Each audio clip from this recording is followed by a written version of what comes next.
So we are going to start here chapter number 4, that is climate.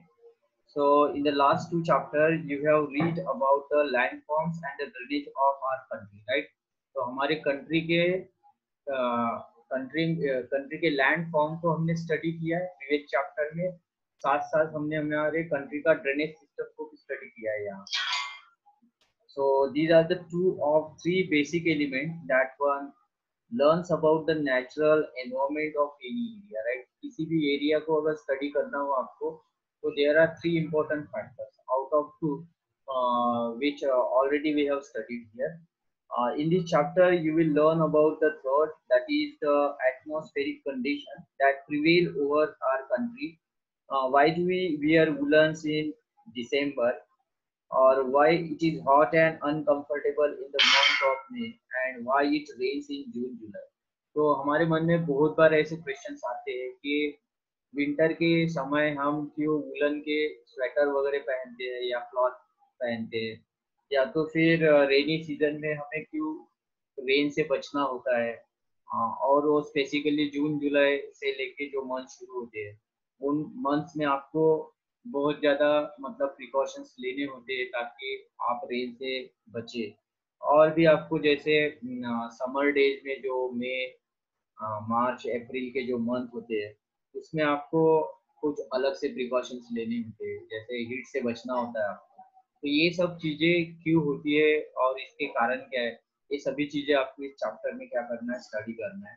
The answer to all these questions can be found out by studying about the climate of India. तो हमें हमारे India का जब तक climate पता नहीं चलेगा, तब तक ये जो भी क्वेश्चंस है ये क्वेश्चन ही रहेंगी। इन सभी क्वेश्चंस के अगर आंसर ढूंढना है आपको, तो इस चैप्टर को अच्छी तरह से क्या करना होगा, समझना होगा। सो देखते हैं first concept, that is the climate. तो यहाँ पे क्लाइमेट का डेफिनेशन दिया हुआ है। इस डेफिनेशन को आपको अच्छी तरह से समझना है और लर्न भी करना है, साथ साथ में उसके एग्जाम्पल भी याद रखने की कोशिश करना है यहाँ पे, right? So let's start with climate. Climate refers to the sum total of weather conditions and variations over a large area for a long period of time, that is more than 30 years. तो देखो किसी भी area की जो climatic condition, उसकी study जब हम एक ओवर लॉन्ग टाइम के लिए करते हैं और उस क्लाइमेटिक कंडीशन को रिकॉर्ड किया जाता है, तो इस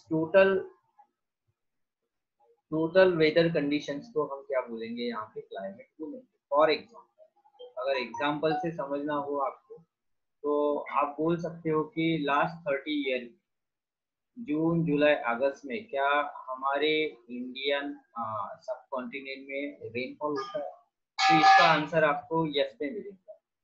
तो इसका आंसर जब आपको यस में मिलेगा, तो इसका मतलब आप क्लाइमेट को रिकॉर्ड कर रहे हैं, राइट? मतलब ये जो आंसर है आपका या जो ऑब्जर्वेशन है, ये इंडिकेट करता है climatic condition. Last 30 year 20 years, more than 25 years में जो भी चीज़ें आप रिकॉर्ड करोगे कि विंटर सेशन में किस टाइप का टेम्परेचर रहता है थ्रू आउट द 30 ईयर्स, तो ये जो रिकॉर्डिंग होती है ये अंडर द क्लाइमेट आती है, राइट? इसके ठीक अगेंस्ट में वेदर होता है। वेदर में क्या होता है कि किसी भी पर्टिकुलर प्लेस का किसी एक समय के लिए जब किसी एक पैरामीटर को हम मेजर करते हैं, जैसे टेम्परेचर को मेजर करते हैं, कभी रेनफॉल को मेजर करते हैं, तो कभी हम विंड डायरेक्शन को मेजर करते हैं, प्रेशर को मेजर करते हैं किसी एक समय के लिए किसी पर्टिकुलर एरिया में, तब उस कंडीशन को हम वेदर बोलते हैं। तो ये डिफरेंस आपको यहाँ पे याद रखना है। So weather refers to the state of the atmospheric cover over an area at any point of time. The elements of weather and climates are the same. That is temperature, atmospheric pressure, wind, humidity and precipitation. देखो यहाँ पे weather को major करने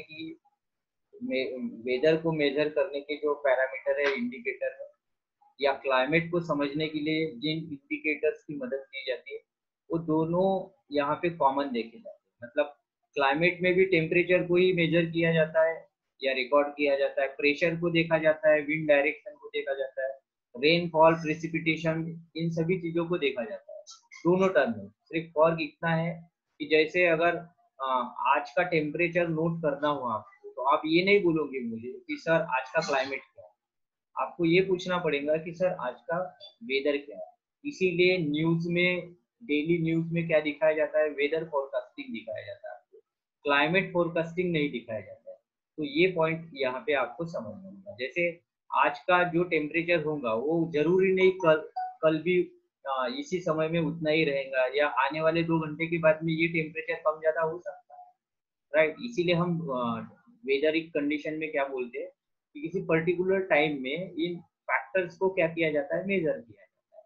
और climate वाले condition में क्या करते हैं, हम इन्हीं फैक्टर्स को एक लॉन्ग ड्यूरेशन में रिकॉर्ड करते हैं, मोर देन 25 ईयर्स, 30 ईयर्स के ड्यूरेशन के लिए हम इनको क्या करते हैं, नोट करते हैं, और फिर इनको प्रेडिक्ट किया जाता है।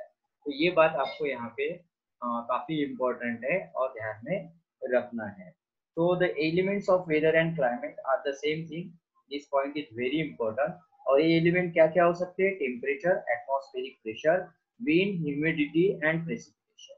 You may have observed that weather conditions fluctuate very often even within a day. जैसे मैंने बताया आपको कि आप ये ऑब्जर्व हमेशा ही करते रहे होंगे कि जो वेदरिक कंडीशंस होती है वो दिन भर, होल डे में बहुत बार चेंज होती रहती है, right. But there is some common pattern over a few weeks or months, that is days are cool or hot. लेकिन इसमें ये भी आप लोगों ने ऑब्जर्व किया होगा कि एक कॉमन पैटर्न भी चलता रहता है। कभी कभी वो एक दिन में अगर देखा जाए तो नाइट को एक जैसा पैटर्न रहता है और डे को एक जैसा पैटर्न रहता है, राइट। नाइट कूल होती है तो डे हॉट होते हैं। तो इस टाइप का पैटर्न आपको थ्रू आउट द ईयर भी देखने को मिलता है। कभी कभी वीकली बेसिस पे या मंथली बेसिस पे भी एक जैसे आप वेदरिक कंडीशन को क्या कर सकते हो, ऑब्जर्व कर सकते हो। On the basis of the generalized monthly atmospheric condition, the year is divided into seasons such as winter, summer और रेनी सीजन। और इसीलिए हम ये जो हमारा स्टडी होता है, वेदरिक स्टडी जो होता है, इसीलिए साल भर का जो एक कुछ एक महीने में हमें जो कॉमन पैटर्न देखने को मिलता है। जैसे अभी देखो रेनी सीजन स्टार्ट होगा, तो ये जनरली 4 महीने लेके हम चल सकते हैं इसको। उसके बाद में विंटर शुरू हो जाएगा, मतलब ठंडी हवाएं फ्लो ब्लो होना शुरू हो जाता है। और उसके बाद में वार्म हवाएं, जो वार्म एयर होती है उसका ब्लो होना शुरू हो जाता है। तो ये जो पैटर्न होता है कॉमन पैटर्न, तो ये कुछ महीने के लिए हम लोग ऑब्जर्व करते हैं हमारे इंडियन सब कॉन्टिनेंट पे। और इसीलिए हमारे इंडिया में ये देखा जाता है कि पूरे साल को अलग अलग 3 सीजन में डिवाइड कर दिया है हमने, according to our observation, right. हमारा जो भी ऑब्जर्वेशन है उसके आधार पे हमने हमारे ये पूरे साल को, देयर आर 3 सीजन्स, सीजन्स में हमने इसको क्या कर दिया है, डिवाइड कर दिया। The world is divided into a number of climatic regions. Do you know what type of climate India has and why it is so? We will learn about in this chapter. तो देखिए, जहाँ तक हम world की बात करते हैं तो वर्ल्ड में वर्ल्ड के अलग अलग रीजन, अलग अलग क्लाइमेट में पहले से ही हमने डिवाइड करके रखे, जहाँ पे अलग अलग टाइप का temperature, pressure, rainfall, that is precipitation, humidity, ये सब चीजें आपको अलग अलग टाइप से अलग अलग इम्पैक्ट में देखने को मिलती है। तो वैसे ही हमारे इंडिया का भी क्लाइमेट कुछ खास होगा, या इंडिया का क्लाइमेट कैसे है और क्यों है, तो वो सब इस चैप्टर में हमको पढ़ना है। तो हम आगे बढ़ेंगे चैप्टर में। क्या आपको एक फैक्ट पता है, the word monsoon is derived from the Arabic word that is मौसम, विच लिटरली मीन्स सीजन। देखिए, हमारे इंडिया का जो क्लाइमेट है वो मानसून टाइप का है। और ये जो मानसून जो वर्ड है, ये अरेबिक लैंग्वेज से लिया हुआ है, जिसको अरेबिक भाषा में मौसम बोलते हैं। Monsoon refers to the seasonal reversal in the wind direction during a year. तो इसको सीजनल रिवर्सल विंड बोला जाता है अरेबिक भाषा में। और इसीलिए उस वर्ड से हमने मानसून वर्ड को क्या किया है, फॉर्म किया है, और उसको हम यूज करते हैं। तो इसकी थोड़ी कहा हिस्ट्री देखेंगे हम, उसके बाद में आगे बढ़ेंगे।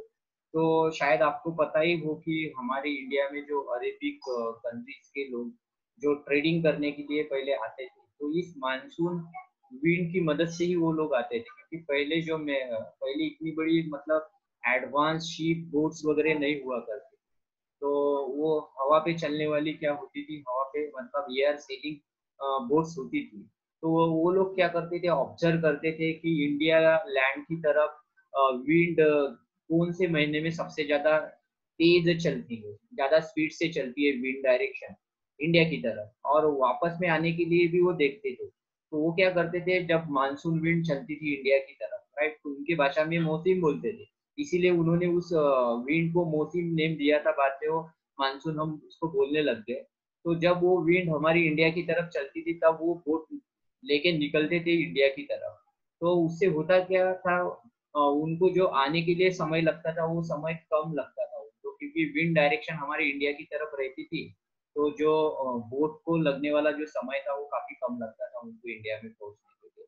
फिर इंडिया में वो आते थे, इंडिया में अपनी बोट को डॉक करने के बाद में यहाँ पे ट्रेड करते थे, यहाँ से कुछ रॉ मटेरियल्स वगैरह परचेस करते थे, और फिर वो रिवर्सल विंड का इंतजार करते थे, मतलब इंडिया से फिर मानसून वापस कब जाता है।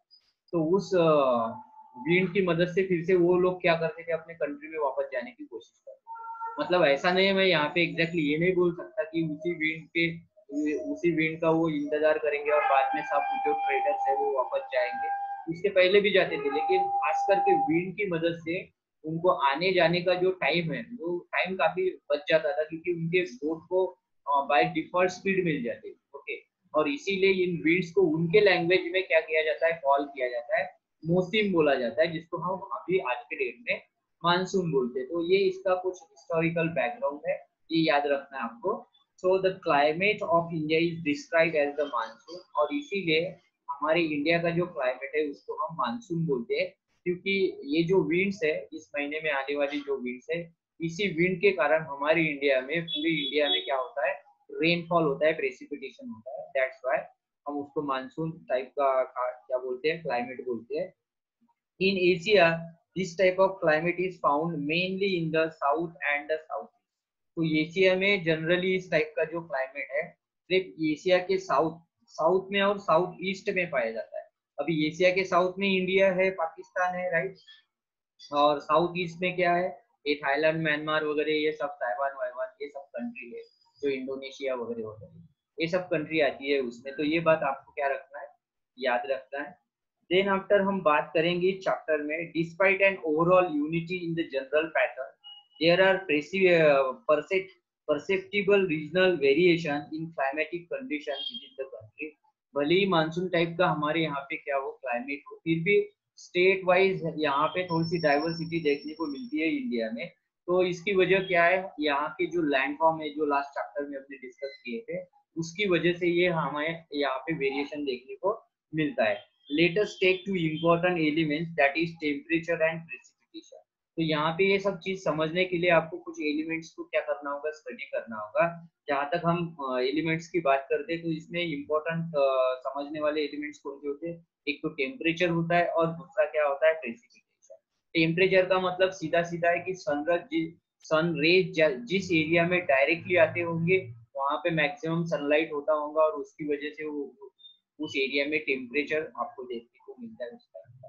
और प्रेसिपिटेशन का मतलब भी वही है कि मानसून विंड जिस रीजन में बहुत जल्दी पहुंच जाती है और बहुत जल्दी कंडेंस हो जाती है, उस एरिया में प्रेसिपिटेशन दैट इज रेनफॉल बहुत अच्छा आपको देखने को मिलता है। जैसे वेस्टर्न घाट हो गया हमारा, या फिर आप मेघालय, मोनसीरम, इस एरिया में देख सकते हो कि बहुत ज्यादा रेनफॉल होता है, right, above 400 centimetre, above 400 centimetre यहाँ पे क्या किया जाता है, रेनफॉल रिकॉर्ड किया जाता है।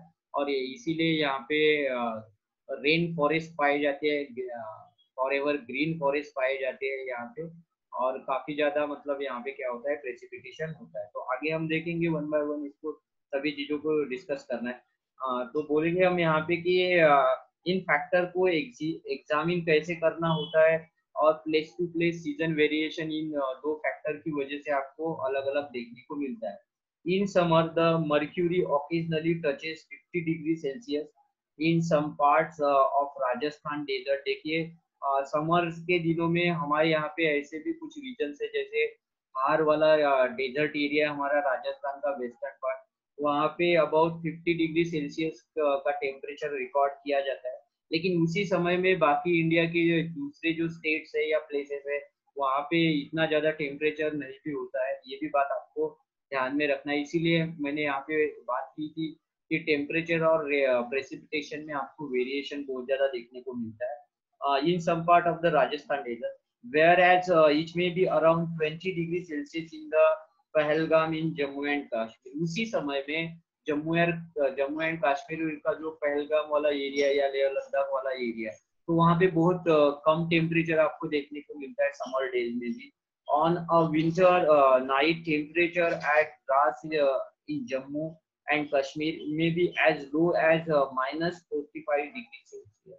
तो देखो यहाँ पे विंटर की बात की गई है कि जम्मू कश्मीर का जो द्रास वाला बतालिक वाला जो एरिया है वहाँ पे आपको -45 डिग्री सेल्सियस का क्या मिलने को टेम्परेचर देखने को मिलता है।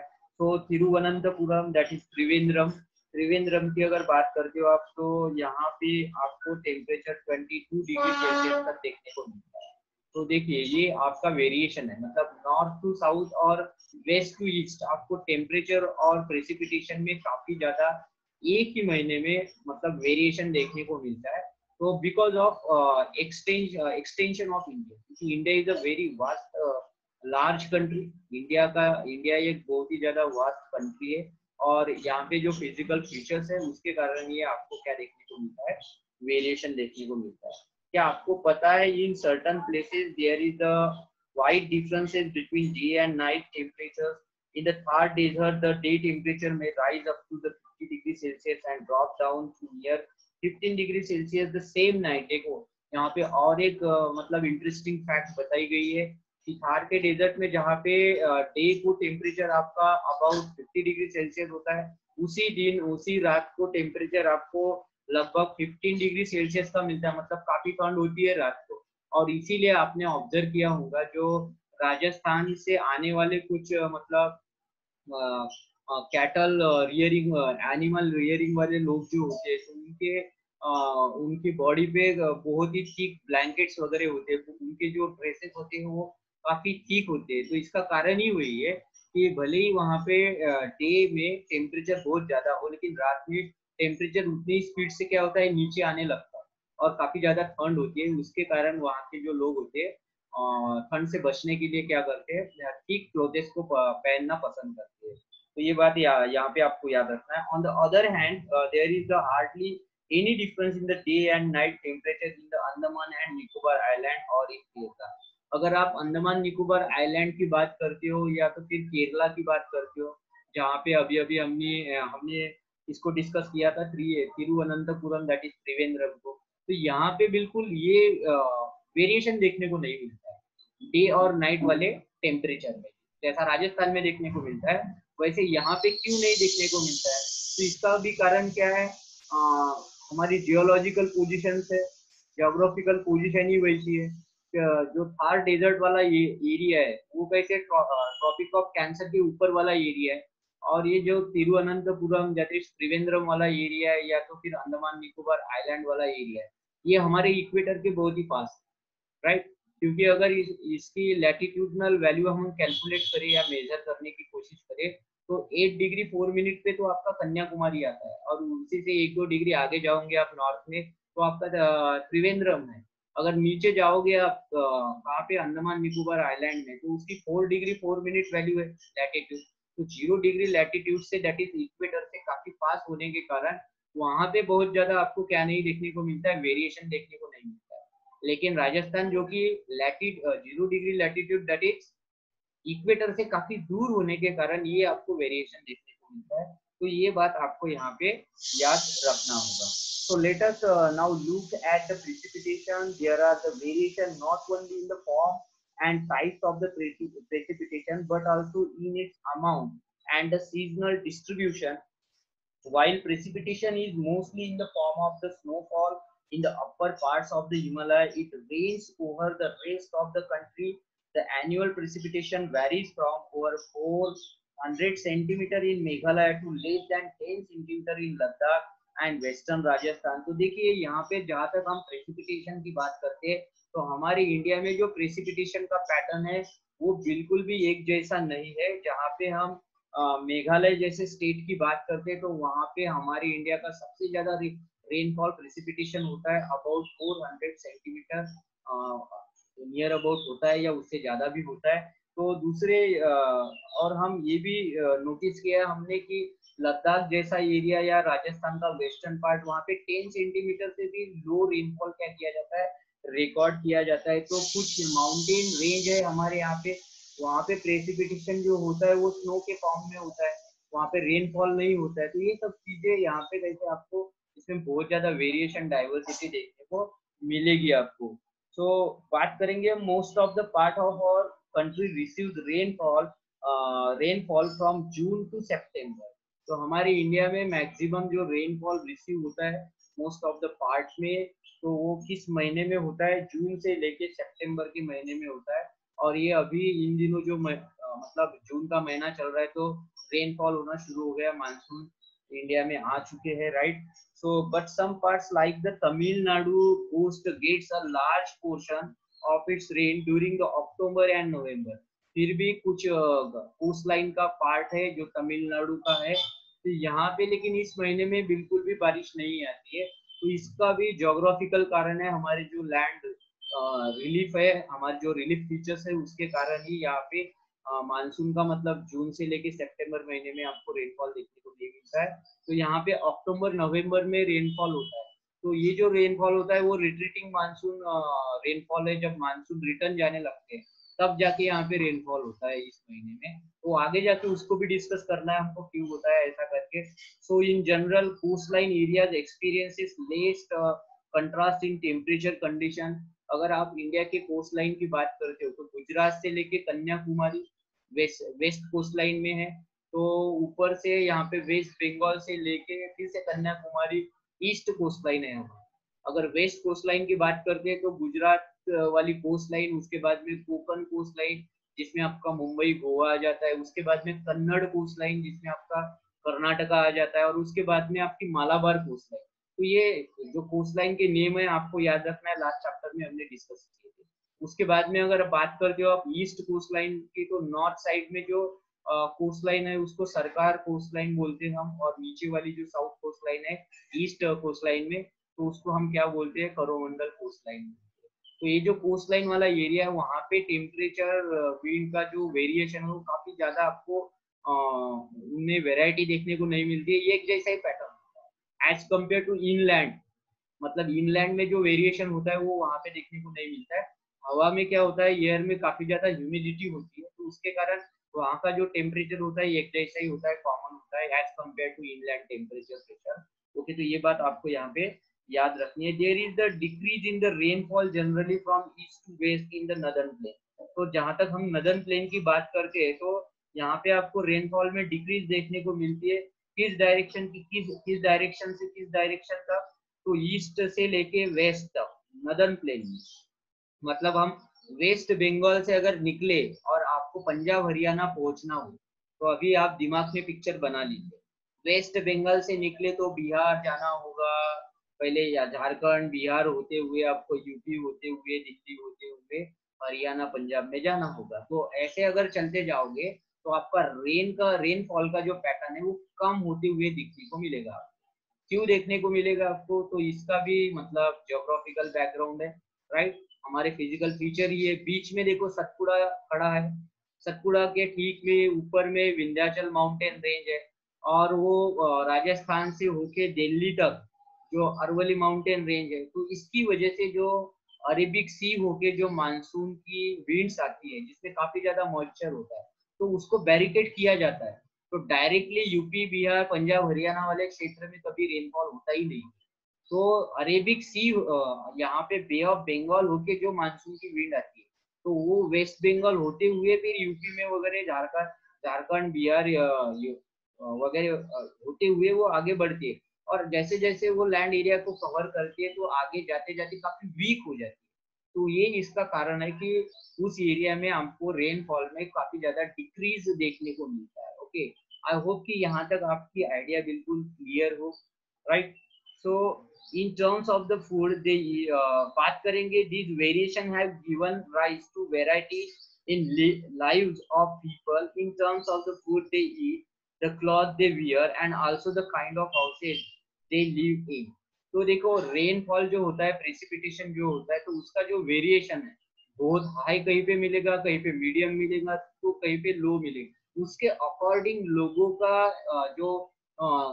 का जो खान पान है, मतलब फूड खाने की जो स्टाइल है, या कपड़े पहनने की जो स्टाइल है, या रहने की जो स्टाइल है, इन स्टाइल्स में आपको चेंजेस देखने को मिलता है।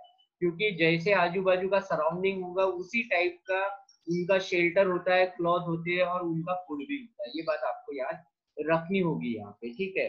तो आपके लिए कुछ होमवर्क है इस टॉपिक के ऊपर में। Find out why the houses in Rajasthan have thick wall and flat roof. Okay, तो अब ये जो अभी तक हमने टेम्परेचर और प्रेसिपिटेशन के पैटर्न को डिस्कस किया है, उसके आधार पे on that basis you have to give the answer of this question, right. Second question is, why is it that houses in the Tarai regions and in Goa and Mangalore have sloping roofs? तो इन जगह पे sloping roof वाले houses क्यों देखे जाते हैं? तो यहाँ पे भी वही फंडा यूज करना है आपको कि वहाँ का टेम्परेचर और प्रेसिपिटेशन के पैटर्न को स्टडी करना है, उसके बाद में इस आंसर को राइट करना है। थर्ड क्वेश्चन है, why houses in Assam are built on the steel? तो आसाम में ये स्टील के ऊपर में घरों को क्यों बनाया जाता है, तो ये भी आपको डिस्कस करना है। तो ये there are 3 questions and all questions are very important. इन क्वेश्चंस को एग्जाम में पूछा जाता है, तो इसीलिए इन क्वेश्चन के ऊपर में आपको काम करना है, आंसर लिख के मुझे ग्रुप पे भेजना है, ठीक है। सो यहाँ तक हम थोड़ा सा क्वेश्चन, अगर कुछ डाउट्स हो आपको तो बात कर लेते। जिसको भी कुछ डाउट हो वो अपना वीडियो ऑन करे और हाथ ऊपर उठाए, ताकि मैं आपके माइक को अनम्यूट कर दूं और आप मुझे क्वेश्चन पूछ सकते हो, राइट ना? यस, एनीबडी जिनको क्वेश्चन करना है, turn on your video and raise your hand, I can unmute your mic. यहाँ तक, यस, एनीबडी? किसी को कोई दिक्कत हो यहाँ तक समझने में, climate? Yes, Devanshu. Yes Devanshu.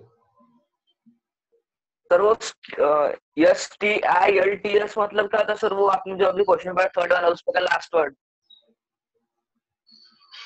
Yes, why houses in Assam are built on stilts? देखो ये stilts क्या होते हैं, आपने आसाम वाले एरिया में अगर घर के पैटर्न को देखा होगा, तो वहाँ पे वुडन बेस बनाया जाता है। Wooden base, that is the wooden base. Timber का भी बेस होता है या वुडन का बेस होता है, उसको स्टिल्ट बोलते हैं यहाँ। ये बात ध्यान में रखना, ठीक है। वुडन बेस या तो हम टिम्बर बेस बोलेंगे उसको, ठीक है। जो भी नेचुरल वेजिटेशन से चीजें मिलती है, उनका बेस बनाया जाता है, और जनरली इसलिए बनाया जाता है उस एरिया में। ये देखा जाता है कि ये जो आसाम वाला जो एरिया है, ये माउंटेनस रेंज वाला एरिया है पूरी तरह से। यहाँ पे मैक्सिमम रेन फॉरेस्ट पाए जाते हैं, और उसके कारण यहाँ पे लैंडस्लाइड जैसी घटनाएं बहुत ज्यादा हो जाती है यहाँ पे, या तो स्वैम्पी एरिया वहाँ पे देखने को मिलता है आपको।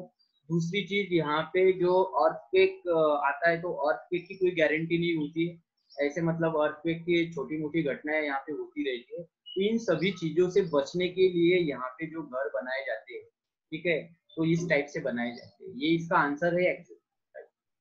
तो मतलब प्रेसिपिटेशन की वजह से देखो यहाँ पे बहुत सारी प्रॉब्लम, बहुत ज्यादा हाई प्रेसिपिटेशन होने के कारण लैंडस्लाइड होती है, और जो अर्थक्वेक वाली घटनाएं है, तो ये फायर रिंग में आने के कारण यहाँ पे अर्थक्वेक भी हो सकते हैं। तो नेचुरल डिजास्टर से बचना है, तो इस टाइप के जो हाउसेस है बनाए जाते हैं यहाँ पे। Yes, anybody?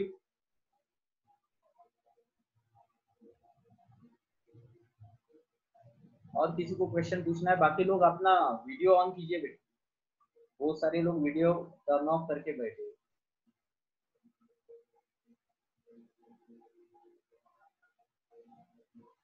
देखो ये तीनों क्वेश्चन बहुत इंपॉर्टेंट है, और ये तीनों क्वेश्चन का आंसर लिखते समय में टेम्परेचर प्रेसिपिटेशन को ध्यान में रखते हुए आंसर को लिखना, क्योंकि अभी तक हमने टेम्परेचर और प्रेसिपिटेशन का वेरिएशन को ही स्टडी किया है थ्रू आउट द इंडिया कैसे है करके।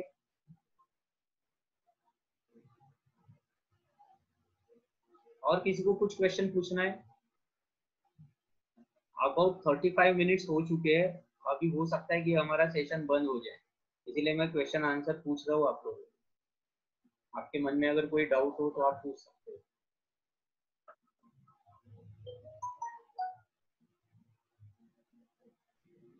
कल के लेक्चर में हम क्लाइमेटिक कंट्रोल्स को स्टडी करेंगे। आज का लेक्चर मैं यहीं पे स्टॉप कर रहा हूँ, अगर किसी को क्वेश्चन पूछना हो तो अभी पूछो। Yes Vansh, do you want to ask something? कुछ पूछना है वंश आपको? ओके पूछिए।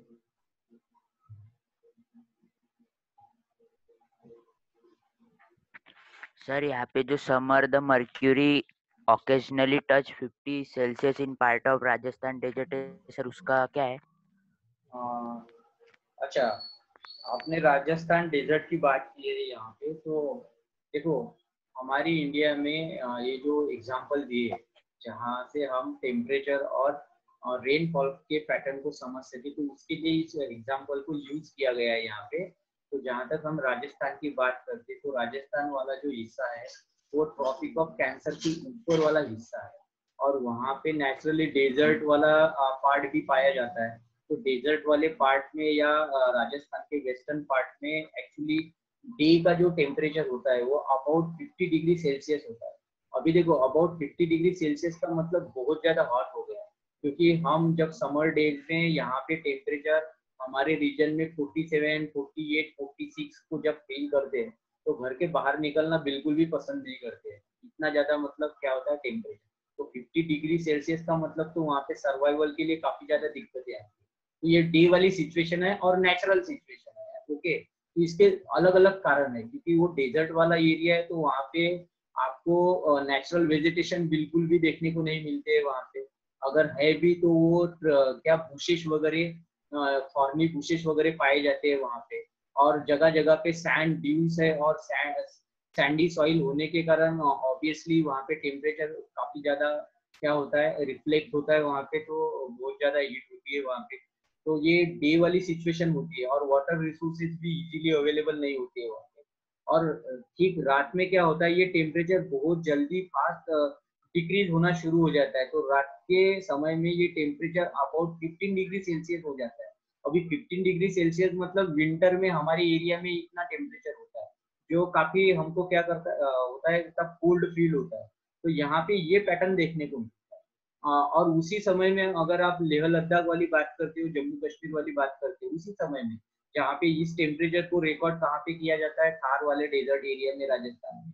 तो वहाँ पे माइनस में टेम्परेचर रहता है कुछ हिस्सों में, तो कुछ हिस्सों में बहुत कम टेम्परेचर देखने को मिलता है। तो ये जो मतलब वेरिएशन देखने को मिलता है आपको, तो because of physical features of India. तो इंडिया के जो फिजिकल फीचर्स है, माउंटेन रेंज हो गए, प्लेट्यू एरिया, प्लेन एरिया, और वेजिटेशन की जहाँ तक बात, उसकी वजह से ये सब देखने को मिलता है। ऐसा नहीं है कि मानसून स्टार्ट हो गया तो सभी जगह पे क्या हो जाएगा, टेम्परेचर बिल्कुल सामान्य हो जाएगा, ऐसा ऐसी वगैरह कोई बात नहीं। आई होप कि आपके समझ में आया होगा एग्जाम्पल क्यों दिया है और उस एग्जाम्पल को क्यों स्टडी करना है। Yes, anybody? और किसी को कुछ पूछना है? समृद्धि, हिना, सुरभि, क्रेश, मोनालिका, अचल, दिव्या, चेतना, यश, हरीश। हरीश वीडियो ऑन करो। सो रहे क्या बेटा? जो लोग वीडियो ऑफ करके बैठे हैं शायद सो रहे होंगे। किस चीज का डर लगता है आप लोगों को वीडियो ऑन करते हैं? कोई हमें देख ना ले, नहीं? What is this? अगर किसी को क्वेश्चन पूछना हो तो रेज योर हैंड। एनीबडी? यहाँ तक क्लियर है क्या? एक बार हाथ ऊपर उठा के बोलिए। आप लोग इस चैप्टर को फिर से जहां तक हुआ है एक बार दो बार रीड करोगे, ठीक है? उसके ऊपर में जो क्वेश्चन है आज के आज मुझे लिख के सेंड कीजिए। ओके, तो यहाँ पे मैं इस लेक्चर को रोक रहा हूँ। कल देखेंगे हम क्लाइमेटिक कंट्रोल्स, ओके, जिसमें अलग अलग